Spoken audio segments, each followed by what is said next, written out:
আজকে আমাদের ভিডিওর টপিক কিভাবে ভারতে গভর্নর পদ থেকে ভাইসরয় পদ পর্যন্ত উন্নীত হলো সেটাই আমরা দেখব। তাহলে শুরু করা যাক। আমরা জানি 1757 সালের পর থেকে ভারতে ব্রিটিশ শাসন জারি হয়, অর্থাৎ ইস্ট ইন্ডিয়া কোম্পানি যে ছিল, ইস্ট ইন্ডিয়া কোম্পানি ভারতে দায়িত্বভার গ্রহণ করে এবং তারা আস্তে আস্তে প্রথমে বাংলার কিছু এলাকা, তারপরে আস্তে আস্তে সমগ্র ভারত তাকে দখল করতে থাকে। কিন্তু একটা সবচেয়ে বৃহৎ পদ হিসাবে কোনো একজন ব্যক্তি সেই পদে থাকতো এবং সেই সম্পূর্ণ কিছু নির্দেশ দেওয়া, কোথায় কী করতে হবে না করতে হবে সে সম্পূর্ণ করতে। এর নিচেও বেশ কিছু পদ ছিল, সেই সমস্ত পদ আমরা দেখব না, কিন্তু ভারতের যে এই ব্রিটিশ আমলে যে সমস্ত বড় বড় পদ, সেই পদগুলো সম্পর্কে আমরা আজকে দেখব। তাহলে শুরু করা যাক।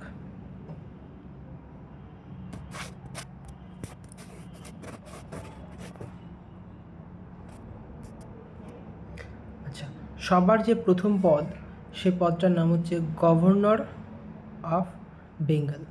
এই পদটার যদি সূত্রপাত বলি তাহলে আমরা বলতে পারি 1757 সালে। প্রথম গভর্নর অফ বেঙ্গলকে আমরা বলবো রজার ড্রেক, কিন্তু কোনো কোনো বইতে আমরা রজার ড্রেকের নাম পাই না, কোনো কোনো বইতে আমরা দেখি রবার্ট ক্লাইভের নাম পাই। কিন্তু তোমরা মনে রাখবে যে সবার প্রথমে রজার ড্রেককেই বাংলার গভর্নর হিসেবে নিযুক্ত করা হয়েছিল। তার কিছুদিন পর রবার্ট ক্লাইভ সেই স্থানটা দখল করে। ঠিক আছে, যদি বলি এবার প্রশ্ন আসতে পারে, প্রথম গভর্নর অফ বেঙ্গল তো হয়ে গেল, তাহলে বাংলার শেষ গভর্নরকে, সেটা হচ্ছে ওয়ারেন হেস্টিংস। এবার এ প্রসঙ্গে বলে রাখি, গভর্নর অফ বেঙ্গল বলতে এটা কিন্তু সমগ্র ভারতের বিস্তার লাভ, মানে সমগ্র ভারতকে রজার ড্রেক দেখাশোনা করতো তা না। গভর্নর অফ বেঙ্গল বলতে সেই সময় যে বেঙ্গলটাকে বোঝানো হতো সেটা একটু দেখিয়ে দিই। সেই সময় বেঙ্গল বলতে আমরা বুঝি এই যে বাংলাদেশ, এখনকার বাংলাদেশ, এখানে বিহার, এই ঝাড়খণ্ডের কিছুটা অংশ, আর এদিকে উড়িষ্যা, এই সমগ্র অঞ্চলটাকে আমরা বলতাম বেঙ্গল বা বাংলা। ওকে, আচ্ছা, এরপরে আবার আমরা আমাদের আলোচনায় ফিরে আসব। তাহলে বাংলা বলতে কি বুঝলাম সেটা আমরা আশা করি বুঝতে পেরেছি। তাহলে প্রথম governor of Bengal Roger Drake, তারপরে রবার্ট ক্লাইভ, আর এবং শেষ যদি গভর্নর অফ বেঙ্গল বলি তাহলে ওয়ারেন হেস্টিংস হলো। এরপরে এই গভর্নর অফ বেঙ্গল পদটা তো এতদিন ছিল, 1757 থেকে 1773 পর্যন্ত গভর্নর অফ বেঙ্গল পদটা ছিল। এরপরে একটা নতুন পদের নতুন পদ সৃষ্টি হলো, সেই পদটার নাম হলো গভর্নর জেনারেল অফ বেঙ্গল। এতদিন ছিল গভর্নর অফ বেঙ্গল। 1773 সালে, যে 1773 সালের রেগুলেটিং অ্যাক্ট, তার মাধ্যমে নাম হয়ে গেল গভর্নর শুধু জেনারেল অফ বেঙ্গল, মানে জেনারেল পদটা যুক্ত হলো। এবার গভর্নর জেনারেল পদটা যুক্ত কেন করা হলো? এতদিন শুধু আমরা দেখেছি যে মানে ব্রিটিশ ইস্ট ইন্ডিয়া কোম্পানি শুধু এই বাংলাতে রাজত্ব করত। ঠিক আছে, এই বাংলাতে সমস্তটা দেখাশোনা করতো। এবার থেকে কি হবে, শুধু বাংলায় না, বোম্বাই প্রদেশ, বোম্বাই প্রেসিডেন্সিটা একটু দেখিয়ে নিই। বোম্বাই প্রেসিডেন্সি বলতে এই টোটাল অংশটা কিন্তু, হ্যাঁ, এই যে এদিকে গুজরাট, এদিকে মহারাষ্ট্রের কিছু অংশ, এদিকে কর্ণাটকের কিছু অংশ, রাজস্থানের কিছুটা অংশ, মধ্যপ্রদেশের কিছুটা অংশ, এই অংশটা নিয়ে কিন্তু বোম্বাই। ওকে, আর তাহলে বাংলা, বোম্বাই, আর একটা ছিল মাদ্রাজ প্রেসিডেন্সি। ঠিক আছে, মাদ্রাজ প্রেসিডেন্সি বলতে কোনটা? মাদ্রাজ প্রেসিডেন্সি বলতে এই যে তামিলনাড়ু, অন্ধ্রপ্রদেশের কিছুটা অংশ, আর এদিকে সামান্য কেরালার কিছুটা অংশ, এটা হচ্ছে মাদ্রাজ প্রেসিডেন্সি। ওকে, এই তিনটে অংশ নিয়ে এবার আমরা আবার আমাদের নোটে ফিরে আসি। এই তিনটি অংশ একত্রিত, মানে তিনটে অংশকে, মানে অ্যাকচুয়ালি বাংলা মেন নেতৃত্ব দিচ্ছিল। যদি বলি যে কে নেতৃত্ব দিচ্ছিল মেন, মানে গভর্নর বাংলাতেই ছিল, আমাদের বাংলাতেই ছিল, কিন্তু সমস্ত জায়গাটা দেখাশোনা করছিল, মানে এই বাংলা থেকেই সমস্ত জায়গার নেতৃত্বভার গ্রহণ করছিল। এদিকে বোম্বাইকেও দেখাশোনা করছিল, এর পাশাপাশি মাদ্রাজকেও দেখাশোনা করছিল, ঠিক আছে, কিন্তু গভর্নর ছিল বাংলাতেই। এবার আগে মানে এর আগে যখন গভর্নর অফ বেঙ্গল ছিল তখন শুধুমাত্র বাংলার গভর্নর বাংলারই ছিল, আর কোনো জায়গায় বিশেষ গভর্নর কিছু ছিল না, তার যা ইচ্ছে সে এখানে তাই করতো। কিন্তু এরপর এই গভর্নর অফ বেঙ্গলের দায়িত্বটাকে একটু বাড়িয়ে দেওয়া হলো, সে বোম্বাইয়েরও দেখাশোনা করতে পারবে, তার পাশাপাশি মাদ্রাজেরও দেখাশোনা করতে পারবে।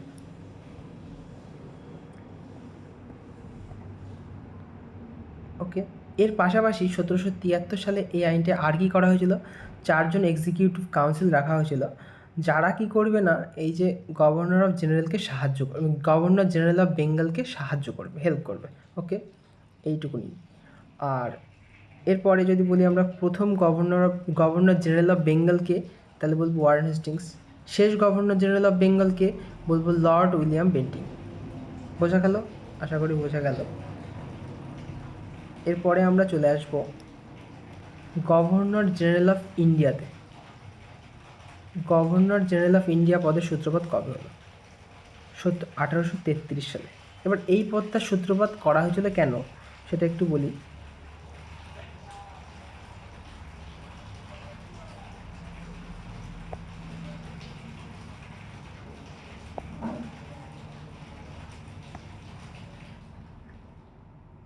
আচ্ছা, বেঙ্গল বলতে তো আমরা এই অংশটাকে বুঝি, আবার বোম্বাই বলতে আমরা এই অংশটাকে, মাদ্রাজ বলতে আমরা এই অংশটাকে বুঝি।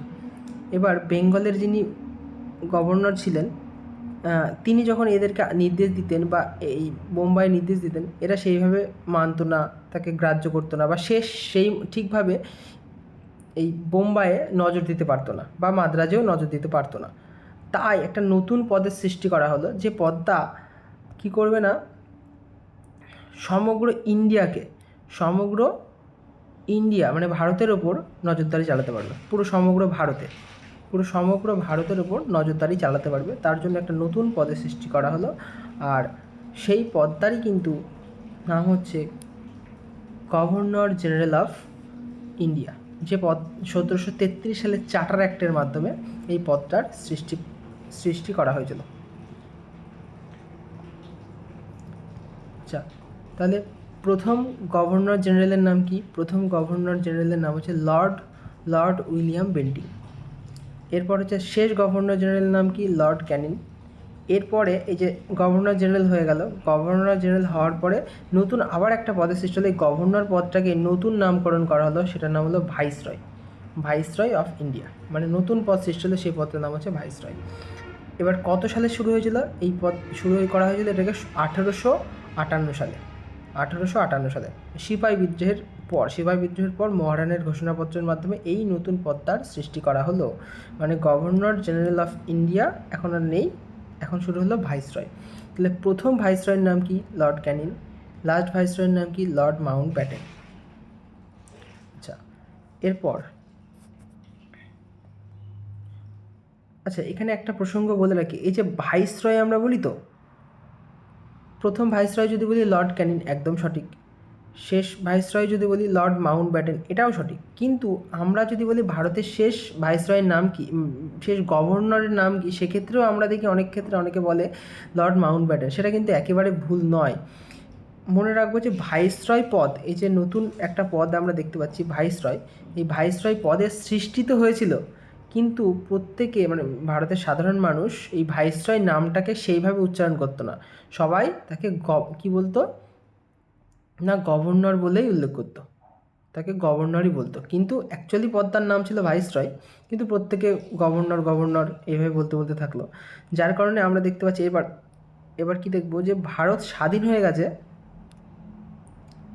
আমরা দেখছি যে ভারত স্বাধীন হয়ে গেছে, ইন্ডিপেন্ডেন্ট অফ ইন্ডিয়া প্রথম যে গভর্নর বা ভাইসরয় বলি, যদি বলি প্রথম গভর্নর, সেক্ষেত্রে আমরা লর্ড মাউন্টব্যাটেন বলি, কিন্তু গভর্নর অ্যাকচুয়ালি কি তাই? গভর্নর বললে তো আমরা সেই শেষ গভর্নর বলতে হিসাব মতো হওয়া উচিত হচ্ছে লর্ড ক্যানিং, শেষ গভর্নর, কারণ তারপরে তো গভর্নর পদটা উঠেই গেল, গভর্নর এবার এখানে শেষ বা প্রথম গভর্নর আসছে কোথা থেকে? অ্যাকচুয়ালি এই পদটা ভাইসরয় ছিল, এখানে আর কোনো গভর্নর আমরা অ্যাকচুয়ালি ভুল বলি, তখন সেটা গভর্নর পদ তার ছিল না, সেটা ভাইসরয় পদ ছিল। কিন্তু বইয়ে উল্লেখ আছে, আমরা দেখছি ছোট থেকে পড়ে আসছি যে শেষ গভর্নর, শেষ গভর্নর, শেষ গভর্নর। অ্যাকচুয়ালি শেষ গভর্নর যদি বলা হয় তাহলে লর্ড ক্যানিং হবে, নাকি লর্ড মাউন্টব্যাটেনের নাম কিন্তু আসবে না। এটা কিন্তু ভাইসরয় হবে, হ্যাঁ এটা কিন্তু ভাইসরয় নাকি গভর্নর। আচ্ছা যাই হোক, এই বিতর্কে না গিয়ে আমরা আবার আমাদের টপিকে ফিরে আসবো। যদি বলি স্বাধীন ভারতের প্রথম গভর্নর বা ভাইসরয়ের নাম কি স্বাধীন ভারতের, তখন হবে লর্ড মাউন্টব্যাটেন। এবং লাস্ট গভর্নর হচ্ছে সিআর গোপালাচারী বা চক্রবর্তী রাজা গোপালাচারী। এই হচ্ছে ভারতের প্রথম গভর্নর বা ভাইসরয় যদি বলি ভারতের, স্বাধীন ভারতের, তাহলে কিন্তু সিআর গোপালাচারীর নামটা কিন্তু আসবে। তাহলে এই ছিল আজকের আমাদের টপিক। আশা করি তোমাদের প্রতিটা টপিক বোঝাতে পেরেছি ভালো করে। দেখা হচ্ছে পরবর্তী ভিডিওতে। ধন্যবাদ।